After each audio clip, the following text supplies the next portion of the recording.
ഇതിനകത്ത് രണ്ട് കാര്യങ്ങൾ നമ്മൾ വളരെ വിശദമായിട്ട് കാണേണ്ടതുണ്ട്. ഒന്ന്, 1998-99 BJP അല്ലെങ്കിൽ NDA അധികാരത്തിൽ വരുമ്പോൾ BJPക്ക് എത്ര സീറ്റാണുള്ളത്?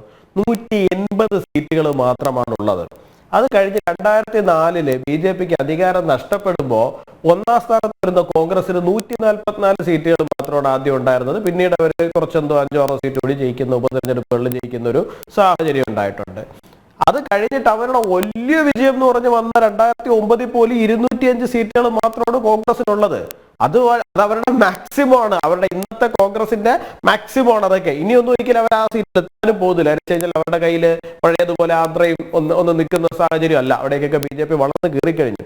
അവിടെയാണ് നമ്മൾ നരേന്ദ്രമോദി, അമിത്ഷാ ജി, അതുപോലെ തന്നെ നഡ്ഡാജി, സന്തോഷ് ജി, ഇവരുടെയൊക്കെ നേതൃത്വത്തിന് നമ്മൾ അംഗീകരിക്കേണ്ടത്, അഭിനന്ദിക്കേണ്ടത് ഒരു പരിധി വരെ അവിടെയാണ്. കാരണം 2004 എന്തുകൊണ്ടാണ് BJP തോക്കുന്ന സാഹചര്യം ഉണ്ടായത്? 98-99 കാലഘട്ടത്തിൽ സംഘടനാപരമായി നമ്മൾ എവിടെയാണോ വളർന്നിരുന്നത് അവിടെ തന്നെയാണ് നമ്മൾ 2004 നിന്നിരുന്നത്. ഇപ്പൊ നോക്കൂ, നമുക്ക് UP-യിൽ പ്രതീക്ഷിച്ച സീറ്റുകൾ വന്നില്ല. അന്നും ഇതുപോലെയായിരുന്നു, 50 സീറ്റുകളോളം കിട്ടുമെന്ന് പ്രതീക്ഷിച്ചു. പക്ഷേ നമ്മൾ 20-ൽ താഴേക്ക് പോകുന്ന ഒരു സാഹചര്യം ഉണ്ടായി. UP-യിൽ ഒരു 10-30 സീറ്റ് കുറയുന്നതോടുകൂടി അധികാരത്തിൽ നിന്ന് പോകുന്ന സാഹചര്യം ഉണ്ടായി. ഇപ്പോൾ നമ്മൾ UP-യിൽ 60-ലധികം സീറ്റ് കിട്ടുമെന്ന് പ്രതീക്ഷിച്ചു. നമ്മൾ പ്രതീക്ഷിച്ചതിനേക്കാളിലും ഒരു 25 സീറ്റുകൾ കുറഞ്ഞാണ് UP-യിൽ കിട്ടിയത്. 6 സീറ്റ് കുറഞ്ഞാണ് രാജസ്ഥാനിൽ കിട്ടിയത്. ഒരു 10 സീറ്റോളം മഹാരാഷ്ട്രയിൽ കുറഞ്ഞു. ഇത്രയും കുറഞ്ഞിട്ട് പോലും BJP 240-ൽ താഴേക്ക് തള്ളാൻ കഴിയാത്തൊരു സാഹചര്യമുണ്ട്. അതിന്റെ കാരണം എന്ന് പറഞ്ഞാൽ നമ്മൾ പുതിയ സ്ഥലങ്ങളിലേക്ക് വളർന്നു കയറിയതാണ്. അതാണ് ഞാൻ നേരത്തെ പറഞ്ഞുകൊണ്ടിരുന്നത്. കേരളത്തിൽ നമ്മൾ ഒരു സീറ്റ് ജയിക്കുന്ന സാഹചര്യം ഉണ്ടായി. അത് 5000 വോട്ടിനോ 1000 വോട്ടിനോ ഒന്നും കടന്നുകൂടുകയാണ് ചെയ്തിരിക്കുന്നത്. 76,000 വോട്ടിന്റെ ആധികാരികമായ വിജയമാണ്. ഇപ്പൊ സുരേഷ് ഗോപി എന്ന് പറയുന്ന ആ മനുഷ്യൻ കൊണ്ടുവന്നിരിക്കുന്ന വോട്ട് ചെറുതല്ല എന്ന് നമുക്കറിയാം.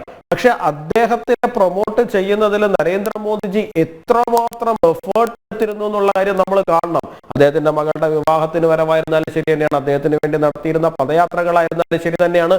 അമ്മാതിരി എഫേർട്ട് പ്രധാനമന്ത്രി നരേന്ദ്രമോദിജി നേരിട്ട് വന്നെടുത്തിട്ടുണ്ട്. തമിഴ്നാട്ടിൽ നമ്മൾ തോറ്റിട്ടുണ്ടാകും, സാരമില്ല. പക്ഷെ നമ്മൾ ഗംഭീരമായ വളർച്ചയാണ് വോട്ട് ബേസിന്റെ കാര്യത്തിൽ തമിഴ്നാട്ടിൽ വളർന്നിരിക്കുന്നത്. ഇപ്പൊ കുറച്ചു നേരത്തെ പ്രതിപക്ഷ മുന്നണിയുടെ, അദ്ദേഹം ആരാണ് എന്ന് ഞാൻ ശ്രദ്ധിച്ചില്ല, അദ്ദേഹം പറയുന്നുണ്ടായിരുന്നു ഈ പ്രതിപക്ഷ മുന്നണി ആന്ധ്രാപ്രദേശിൽ ഒരു ടൈപ്പ് മെയിൻറ്റെയിൻ ചെയ്തിരുന്നു അല്ലെങ്കിൽ ബിൽഡ് ചെയ്തിരുന്നു എന്നുണ്ടെങ്കിൽ തീർച്ചയായിട്ടും അവർക്ക് അവിടെ വിജയിക്കാൻ സാധിക്കുമായിരുന്നു, എങ്കിൽ ഇന്ത്യയിൽ ഭരണത്തിലേക്ക് വരാൻ സാധിക്കുമായിരുന്നു എന്ന് പറയുന്നുണ്ടായിരുന്നു. എനിക്ക് തിരിച്ചു പറയാനുള്ളത്, അങ്ങനെയാണെന്നുണ്ടെങ്കിൽ NDA മുന്നണി ADMK-യുമായിട്ട് തമിഴ്നാട്ടിൽ ഒരു മുന്നണി ഉണ്ടായിരുന്നുണ്ടെങ്കിൽ 20-ലധികം സീറ്റുകളിൽ BJP-യുടെയും ADMK-യുടെയും വോട്ട്, ഈ BJP-യുടെ ADMK-യുടെയും വോട്ട് ട്രാൻസ്ഫർ ആവുന്നതിൽ വലിയ ബുദ്ധിമുട്ടൊന്നും ഇല്ല എന്നുള്ള കാര്യം മുൻപും തെളിയിച്ചിട്ടുള്ള കാര്യമാണ്. അല്ലാണ്ട് ഇപ്പൊ SP വോട്ട് BSP-യിലേക്കും BSP വോട്ട് SP-യിലേക്കും ട്രാൻസ്ഫർ ആകാത്ത പോലത്തെ പ്രശ്നം BJP ADMK വോട്ടുകൾ തമ്മിലില്ല. പക്ഷെ ഇത് രണ്ടും ഒറ്റയ്ക്ക് മത്സരിക്കാൻ തീരുമാനിച്ചു. ആ തീരുമാനിച്ചത് കൊണ്ട് മാത്രമാണ് 39 സീറ്റുകൾ അവിടെ ഈ പറയുന്ന പ്രതിപക്ഷ മുന്നണിക്ക് കിട്ടുന്ന ഒരു സാഹചര്യം ഉണ്ടായത്. ഇല്ലാന്നുണ്ടെങ്കിൽ തീർച്ചയായിട്ടും ഒരു 30 സീറ്റുകളിലേക്ക് NDA മുന്നണി തമിഴ്നാട്ടിൽ തന്നെ ജയിക്കുന്ന ഒരു സാഹചര്യത്തിലേക്ക് വരുമായിരുന്നു കാര്യങ്ങൾ. പക്ഷെ അവിടെ ഒറ്റയ്ക്ക് മത്സരിക്കാനാണ് തീരുമാനിച്ചത്. പക്ഷെ അവിടെ വോട്ട് ബേസ് വളരെ വലുതായിട്ടുണ്ട്. ഒറീസയിൽ ആദ്യമായിട്ട് അധികാരത്തിലേക്ക് വരുന്നു എന്ന് മാത്രമല്ല, ലോക്സഭാ സീറ്റുകൾ ഓൾമോസ്റ്റ് നമ്മൾ തൂത്തുവായി ജയിക്കുന്ന ഒരു സാഹചര്യം ഉണ്ടായിട്ടുണ്ട്. അപ്പോൾ സംഘടനാപരമായി BJP മുമ്പോട്ട് തന്നെയാണ് പോകുന്നത്. ഒരിടത്ത് ക്ഷീണം സംഭവിച്ചാൽ മറുവശത്ത് നമുക്ക് സീറ്റ് വളരെ ക്രമാതീതമായിട്ട് അല്ലെങ്കിൽ നല്ല രീതിയിൽ കൂടുന്ന ഒരു സാഹചര്യം. ഒന്ന്.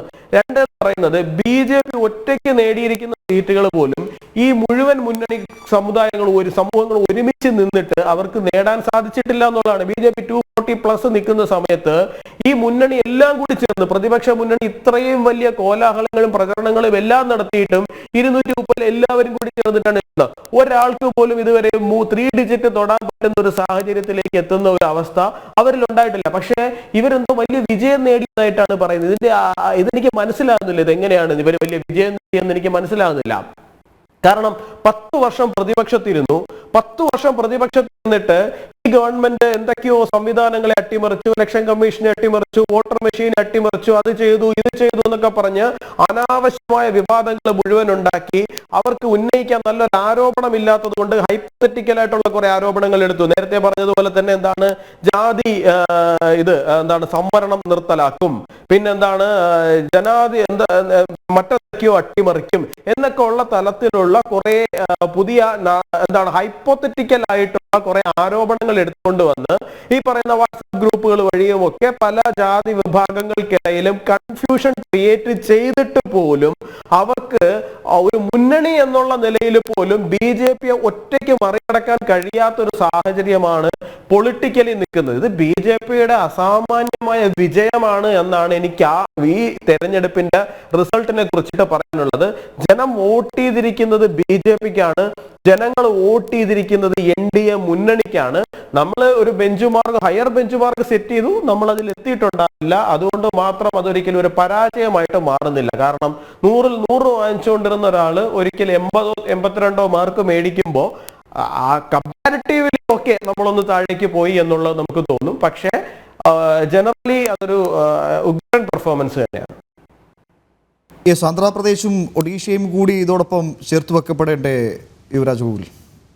അതാണ് പറഞ്ഞത്, നമ്മൾ ഒറീസയിൽ നമ്മൾ ഭരണത്തിലെത്തി. ഒറീസ സ്റ്റേറ്റ് ഫോം ചെയ്തിട്ട് ആദ്യമായിട്ടാണ് നമ്മൾ നോക്കണം. 2014 ശേഷം ഏതൊക്കെ സംസ്ഥാനങ്ങളിലാണ് BJP ആദ്യമായിട്ട് അധികാരത്തിലേക്ക് വന്നത്? ഹരിയാനയിൽ അതിനു മുമ്പ് BJP ഇല്ല എന്ന് തന്നെ പറയണം. എനിക്കിപ്പോഴും ഓർമ്മയുണ്ട് 2011 അസംബ്ലി തെരഞ്ഞെടുപ്പ് നടക്കുമ്പോൾ അന്ന് 5 സ്റ്റേറ്റിൽ എന്തോ നടക്കുന്നുണ്ട്. കേരളം, തമിഴ്നാട്, ബംഗാൾ, ആസാം, തെലങ്കാന, ആന്ധ്രാപ്രദേശ്. ഈ 5 സ്റ്റേറ്റിലുമായിട്ട് നടക്കുമ്പോൾ 5 സ്റ്റേറ്റിലും കൂടെ BJPക്ക് 5 MLA-മാരാണുള്ളത്. അത് ആസാമിൽ നിന്ന് മാത്രമാണ്. അതായത് ആസാമിൽ ആകെ 5 MLA-മാരെ മാത്രമേ കിട്ടിയിട്ടുള്ളൂ.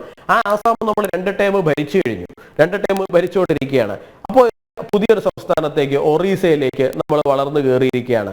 പിന്നെ വെസ്റ്റ് ബംഗാളിന്റെ കാര്യം, അത് ഞാൻ പറയാൻ വിട്ടുപോയൊരു കാര്യമാണ്. ബംഗാളിൽ നമ്മൾ കണ്ടതാണ് BJP സ്ഥാനാർത്ഥിയുടെ പേരിന്റെയും ചിഹ്നത്തിന്റെയും മുകളിൽ ടേപ്പ് വലിച്ചൊട്ടിച്ചിരിക്കുകയാണ്. അതായത് അവിടെ വോട്ട് ചെയ്യാൻ വോട്ടർക്ക് അവകാശമില്ല ആ ബൂത്തില്. നമ്മളൊന്ന് ചിന്തിച്ചു നോക്കണം. ഉത്തർപ്രദേശിലെയോ ഗുജറാത്തിലെയോ അല്ലെങ്കിൽ മധ്യപ്രദേശിലെയോ ഒക്കെ ഏതെങ്കിലും ഒരു ബൂത്തിലാണ്, BJPക്ക് ശക്തിയുള്ള ഒരു കേന്ദ്രത്തിലാണ് ഇത്തരത്തിൽ പെരുമാറുന്നതെന്നുണ്ടെങ്കിൽ ഇന്ന് ഇന്ത്യയിൽ ജനാധിപത്യം അട്ടിമറിക്കപ്പെട്ടു എന്ന് പറഞ്ഞിട്ട് നമ്മൾ ഇന്ന് കേരളത്തിൽ ഉൾപ്പെടെ കാക്കക്കുട്ടി കല്ലിട്ട പോലുള്ള കരച്ചിലുകൾ കാണേണ്ടി വരുമായിരുന്നു. ഒരാളെങ്കിലും ഇവിടെ സംസാരിക്കുന്നുണ്ടോ? ഇവിടെ ഒരാളെങ്കിലും അതിനെതിരെയൊക്കെ ശബ്ദം ഉയർത്തുന്നുണ്ടോ? ബംഗാളില് തെരഞ്ഞെടുപ്പ് കഴിഞ്ഞതിന് ശേഷം ഒരു BJP നേതാവിന്റെ തല വെട്ടിയെടുത്തുകൊണ്ട് പോയി. ആരെങ്കിലും ഇവിടെ ശബ്ദിക്കുന്നുണ്ടോ? ഇവിടെ ആരെങ്കിലും ജനാധിപത്യം മരിച്ചു എന്ന് പറഞ്ഞ് കരയുന്നുണ്ടോ? ഇല്ല. ഒരാൾക്കും പറയണ്ട. ഇത് ഉത്തർപ്രദേശിലോ മധ്യപ്രദേശിലോ ഗുജറാത്തിലോ സംഭവിച്ചിരുന്നു എന്നുണ്ടെങ്കിൽ ഇന്ന് നമുക്കിവിടെ ഇരിക്കാൻ പറ്റില്ലായിരുന്നു. അതാണ് സാഹചര്യം. അപ്പോ ഇത് സെലക്റ്റീവ് ആയിട്ടുള്ള കുറെ ഔട്ട്റേജുകൾ ഇവിടെ ഉണ്ടായിട്ടുണ്ട്, ഇപ്പോഴും ഉണ്ടായിക്കൊണ്ടിരിക്കുന്നുണ്ട്. നോക്കൂ, നമ്മൾ തോറ്റു എന്നുള്ളതല്ല, നമുക്ക് വിചാരിച്ച അത്ര സീറ്റുകൾ നമുക്ക് ലഭിക്കുന്ന സാഹചര്യം ഉണ്ടായില്ല. ഉത്തർപ്രദേശിൽ നമ്മൾ 60 സീറ്റ് ജയിക്കുമെന്ന് വിചാരിച്ചിട്ട് 20-ലധികം സീറ്റുകളിൽ നമ്മൾ തോറ്റു. രാജസ്ഥാനിൽ നമ്മൾ 25 ജയിക്കുമെന്ന് വിചാരിച്ചിട്ട് 10-11 സീറ്റുകളിൽ നമ്മൾ തോറ്റു. നമ്മൾ എവിടെയെങ്കിലും പോയിട്ട് ഈ വോട്ടിംഗ് മെഷീനെ കുറ്റം പറയുന്നുണ്ടോ? അവിടുത്തെ സംവിധാനത്തിന്റെ കുറ്റം പറയുന്നുണ്ടോ? എന്തിന് 12 സീറ്റിലേക്ക് മാത്രം ബംഗാളിൽ നമ്മൾ ഒതുങ്ങേണ്ടി വന്നിട്ട് നമ്മൾ അതിനെതിരെ പോലും ഒരു പരിധി വിട്ട് സംസാരിക്കുന്നില്ല. നമ്മൾ ഇൻട്രോസ്പെക്ട് ചെയ്യും എന്നാണ് നമ്മൾ പറയുന്നത്. നമുക്ക് എവിടെയെങ്കിലും കുറവ് വന്നിട്ടുണ്ടെങ്കിൽ എന്താണെന്നുള്ളത് നമ്മൾ പരിഹരിക്കും എന്നാണ് നമ്മൾ പറയുന്നത്. അപ്പോ ജനാധിപത്യ സംവിധാനങ്ങളിൽ നമുക്കുള്ള വിശ്വാസം കൊണ്ടാണത്. നമുക്ക് ജനങ്ങളിലാണ് വിശ്വാസം. അതുകൊണ്ടാണ് എത്രയൊക്കെ പോയാലും ഇതിനും താഴേക്ക് നമ്മൾ പോകില്ല എന്നുള്ള ഉറപ്പ് നമുക്കുള്ളത്.